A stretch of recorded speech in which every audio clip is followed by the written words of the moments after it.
রাসূল আরবি সাল্লাল্লাহু আলাইহি ওয়াসাল্লাম বলেছেন, এই মাসটা হলো আমি রসুলের মাস। সুবহানাল্লাহ। শাবানু শাহরি ওয়া রমাদান শাহরুল্লাহ। রসুল বলেন যে এই শাবান মাসটা হলো আমার মাস, আর রমজান মাস হলো আল্লাহ তাআলার মাস।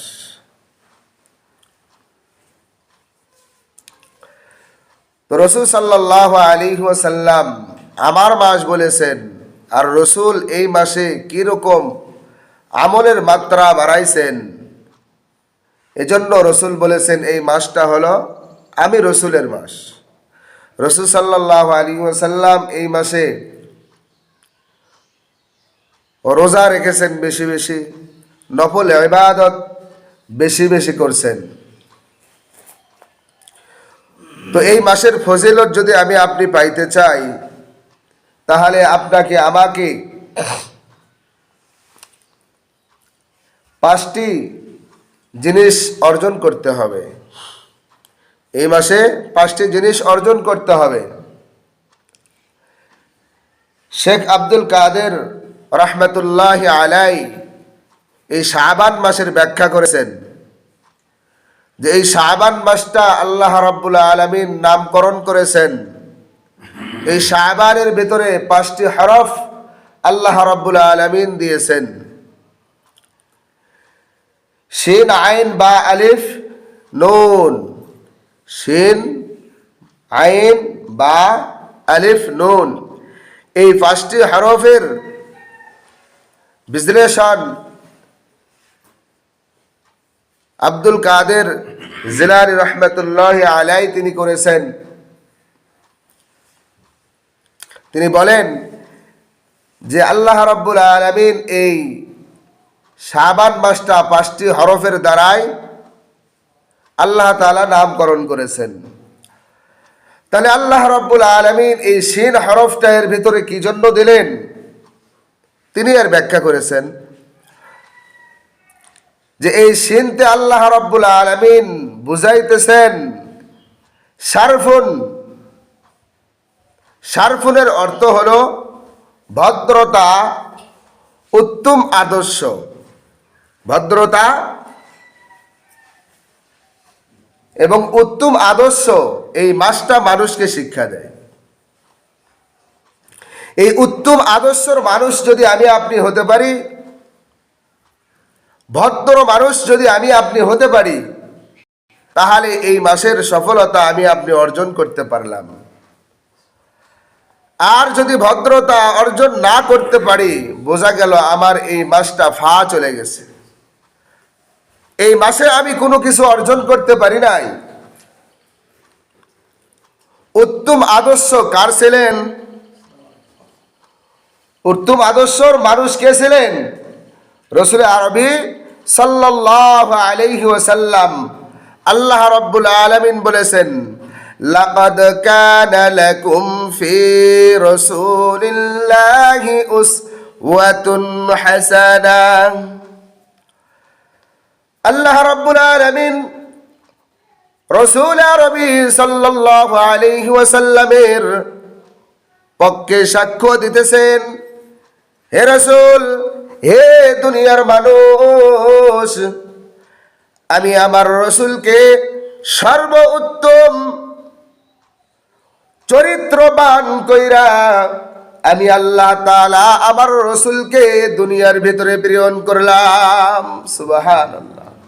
লাকাদ কানা লাকুম ফি রাসূলিল্লাহি উসওয়াতুন হাসানাহ।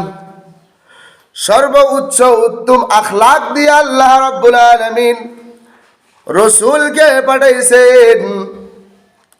আমার আপনার রাসূল কি মিথ্যাবাদী ছিলেন? আমার আপনার রাসূল কি ধোঁকাবাজ ছিলেন? আমার আপনার রাসূল কি মানুষের আমানত নষ্ট করতেন? বলে একটাও করতেন না। কিন্তু আমি আপনি যদি ইসলামের একজন কর্মী, ইসলামিক একজন মানুষ, আমি আপনি যদি বলি যে আমি রসুলকে মানি, আমি রসুলের আদর্শ ধারণ করি, কিন্তু রসুল তো কখনো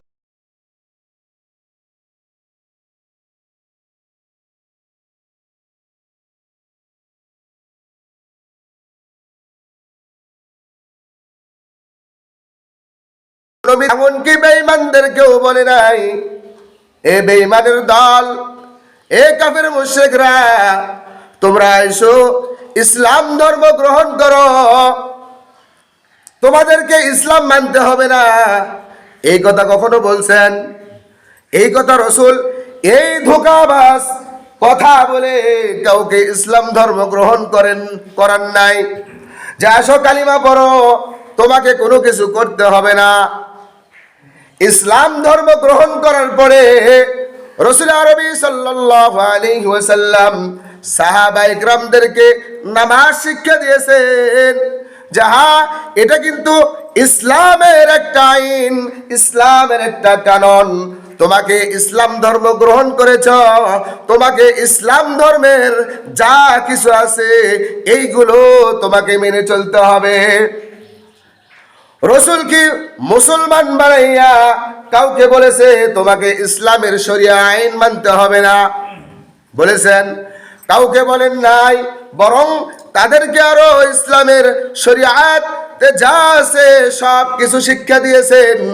উত্তম আদর্শবান মানুষ বানাইছেন। একটা কথায় মিথ্যা বলেন নাই। কিন্তু আজকে আমি আর আপনি দুনিয়ার ক্ষমতা পাওয়ার জন্য মানুষের দ্বারে দ্বারে গিয়ে বলতেছে, তুমি যদি আমাকে সমর্থন করো তাহলে তুমি জান্নাত পাইবা, তুমি যদি আমাকে সমর্থন দাও পরকালে নাজাত পাইবা। এইরকম ভাবে বইলা আবার সেমিনারের ভেতরে বলতেছি, না না, ইহুদি খ্রিস্টান যেখানে মুসলমানরাও ছিল, এইরকম একটা সেমিনারের ভেতরে বলতেছেন, জিজ্ঞাসা করছেন যে আপনারা যদি ক্ষমতা পেয়ে যান তাহলে কি আপনারা ইসলাম ধর্মর যে আইন আছে, কাঠামো আছে, বলে এইটা কি বাস্তবায়ন করবেন? শরীয়ত আইন কি বাস্তবায়ন করবেন? অথচ সে একজন ইসলামিক কর্মী হয়ে বলেছে, না না, আমরা ক্ষমতা পাওয়ার পরে আমরা বলবো না, আমরা কখনো শরীয়ত আইন বাস্তবায়ন করব না, যে আইন বহাল আছে ওই গণতন্ত্র হয়ে চলবে। তাহলে আমি আপনাকে ধোঁকা দিয়ে কি লাভ আমার যে তুমি এখানে দাও এটা ইসলামের মার্কা? এটা যদি আমার জবান দিয়ে বাড়াই, যারা বলতেছে তারা ভুল করতেছে না। আমি যদি আমার অন্তরের ভিতরে থাকে যে আমি ইসলাম কায়েম করব এই দেশের ভিতরে, তাহলে আপনার জবান দিয়ে এই কথা কেন বাড়াইলো যে আমরা বাংলাদেশের ভিতরে আমরা ইসলামী শরীয়ত আইন বাস্তবায়ন করব না, এই আইন আমরা চালু করব না? তাহলে মুসলমানদেরকে দাওয়াত দিতেছি যে এই মার্কায় ভোট দিলে তুমি জান্নাত পাইবা, এই মার্কায় ভোট দিলে তোমরা পরকালে শান্তি পাইবা। এটা ইসলামের মার্কা?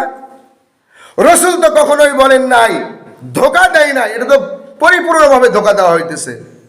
আপনি ভোটের পরে, ক্ষমতা পাওয়ার পরে ইসলাম কায়েম করবেন না, তার আগে বলতেছেন যে আমি এটা ইসলামের মার্কা, এখানে ভোট দিলে তুমি শান্তি পাইবা।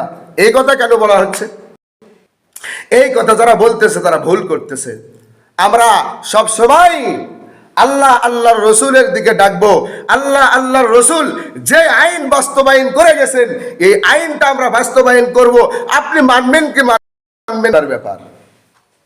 কিন্তু আমার হাতে ক্ষমতা আছে, হাসিনার হাতে ক্ষমতা ছিল, যা ইচ্ছে তাই করছে, কিছু করতে পারছেন? আর যা যা দরকার ওই আইন কানুন বাইরে চলে গেছে। কিন্তু আপনি যদি ইসলামের একজন কর্মী হই আর ইসলামের পক্ষে যদি একটা আইন আমরা এই মুসলমান 92% মুসলমানের দেশের ভিতরে একটা ইসলামী আইন আমরা তৈরি করি, ঘোষণা করে দিই, তাহলে কেউ কিছু আছে? এরপরেও ওই রাম আর বামদেরকে খুশি করার জন্য কিছু মানুষ ইসলামের ভেতরে ঢুইকা তারা ঘোষণা করে তাদের সঙ্গে একটা, আমাদের সামনে এসে বক্তব্য দেওয়ার একটা। এটা আপনাকে আমাকে ধোঁকা দেওয়া হইতেছে। এজন্য আল্লাহর রসুলের যে চরিত্র ছিল, আল্লাহর রসুল সাল্লাল্লাহু আলাইহি ওয়াসাল্লাম হাদিসে পাকের ভিতরে বলেছেন, হে আমার উম্মতানির দল, তোমরা দুইটা জিনিসের জিম্মাদার হয়ে যাও, জামিন দিয়ে দাও আমাকে, আমি আল্লাহর রসুল তোমাদেরকে জান্নাতে যাওয়ার জামিনদার হয়ে যাব ইনশাআল্লাহ। এটা কে বলেছেন? রসুল বলেছেন। রসুল আরবি সাল্লাল্লাহু আলাইহি ওয়াসাল্লাম হাদিসে পাকের ভিতরে বলেছেন,